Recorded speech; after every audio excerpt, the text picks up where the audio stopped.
Rocketry Show fans, it's Daniel the Rocket Noob, and I am about to open a little present. We have a new show sponsor, North Coast Rocketry, and you can find their website at TheRocketryShow.Com.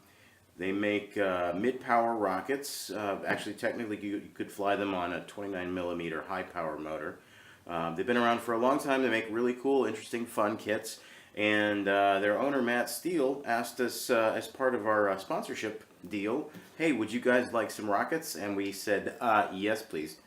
So he sent me this, and it's pretty exciting. It's the SA-14 Archer, and it's been on my wish list for a long time. Listeners of the show know that it is one of Jim's favorite kits. As a matter of fact, he's doing an upscale from scratch that he's building for his level 3. And this would be an okay rocket for a level 1 kit. Obviously you couldn't really do it with a level 2 or level 3. The motor's not big enough and the rocket's not big enough, but it's a cool, sweet looking rocket. So let's open it up and see what is inside.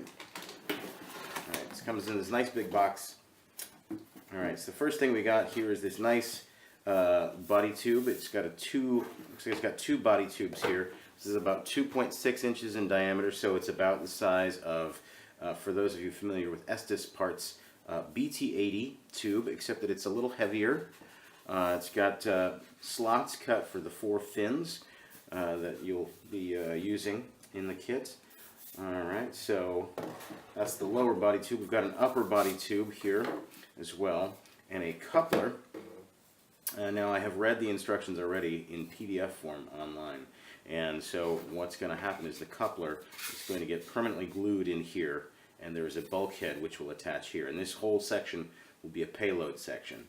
But because you've got a coupler, if you wanted to use this for high power dual deployment, you could do that. You would need basically two bulkheads and some stuff in the middle.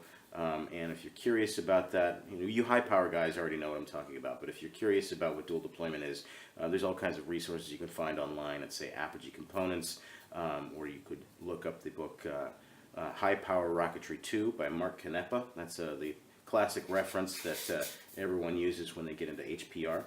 Alright, so we got the coupler there, we got the 2 tubes, we got the 29mm motor tube, nice heavy tubes, very similar to the tubes found in Estes Pro Series 2 kits, which are white. Now this one's very slick, so when before I glue anything onto this, I'm going to take a little bit of sandpaper and just take some of that slick shininess off there, just because we want to get a good bond. A wicked, probably 13-inch long nose cone made out of plastic. That's pretty cool. We've got these 4 balsa strakes. These will need to be cut at a 45-degree angle, and then they'll be glued on to the rocket right in front of the fins, roughly like that. Easy peasy. Then we got, we have a catalog. Estes may not do catalogs anymore, but some people do. So we got a pretty cool looking North Coast Rocketry catalog, and of course this will be updated, I'm sure, as the couple of rocket kits and parts that you may have heard of when we talked to Matt in our Narcon coverage. Going to be a new kit coming and some new cool accessories. Got a cool postcard. Enjoy, Matt. Very kind, very kind. Now, normally when you purchase from North Coast Rocketry, you don't buy them from them directly. Matt sent this to us directly. You can buy their stuff either from erockets.biz or from Apogee Components. That's apogeerockets.com, and those are the 2 places you can buy North Coast kits.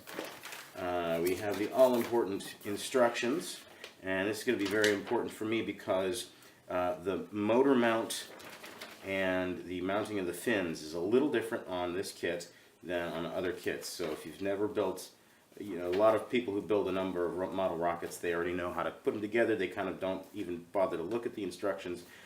First time you build a North Coast kit, you're definitely going to want to look at the instructions, because the method of attaching the fins and the centering rings is a little different. We have this nice Ziploc bag here, and a number of decals inside. And those look like they might be water slide decals. I'm not sure if they are, but they look like they might be. So I want to try not to touch those too much. I don't want to get any moisture on them.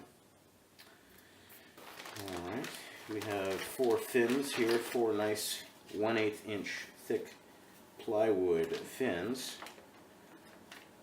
And you can see the root there is a little bit different. It's not, you don't have a single tab with just a flat bottom. You've got this narrower section and you've got this wider section. And that is got to do with the way you attach the fins and attach the centering rings. It's all going to be an interlocking system, which we'll take a look at as we build it.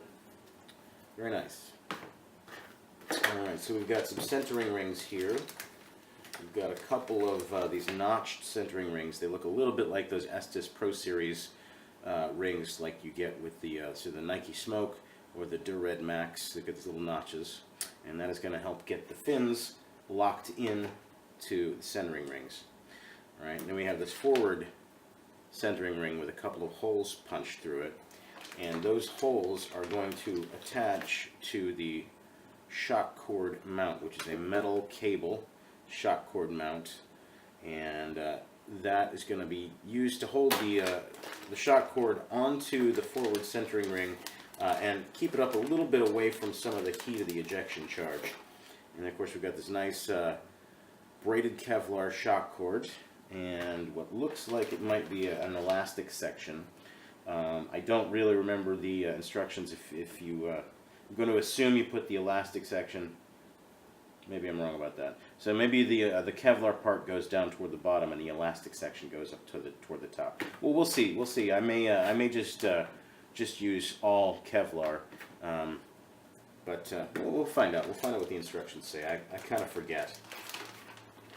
Now this is interesting. So these 2 little parts here, these are spacing keys, and these will go onto the motor tube near the aft end, and then there are these little notches here in the centering rings, and those will actually help to basically space the centering rings appropriately so that the fins, and I'm not doing this very well, so that the fins will have the appropriate amount of space between them so that everything fits together and locks together. It's a really interesting system. So you got 2 of those.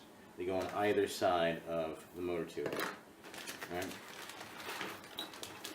Right. You got 2 little lengths of 1/4 inch launch lug. Probably going to put mini buttons on this rocket for a 20 millimeter the metric rail. It's a little smaller than the 1010 rail you see at a lot of high power launches, but it's a little small. But it's big enough, and it's it's sturdy, so you can launch from a rail rather than a rod. Which, launching from a rod is fine, but I like to launch from that nice sturdy rail like a lot of people do these days. Alright, we got a couple of ferrules, and these are for attaching the cable, right? Basically the cable gets threaded through here, and I'm actually starting to shred the end of the cable, so I should be careful about that. The cable gets threaded through here, and then back down through the other side, and then the whole thing gets crimped, and so it doesn't go anywhere. I hope that's not a problem. I can always cut that, I'm sure, if I need to.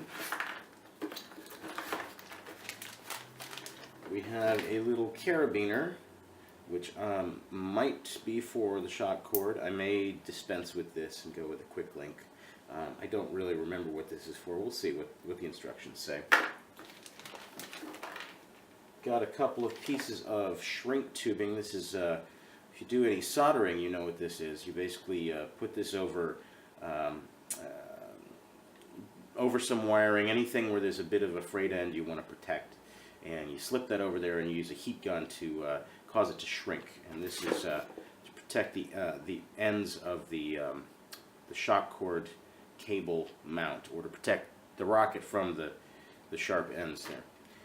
Alright, and finally we have a bulkhead this bulkhead goes right inside here, and that will be epoxied in place, and that will be our payload section.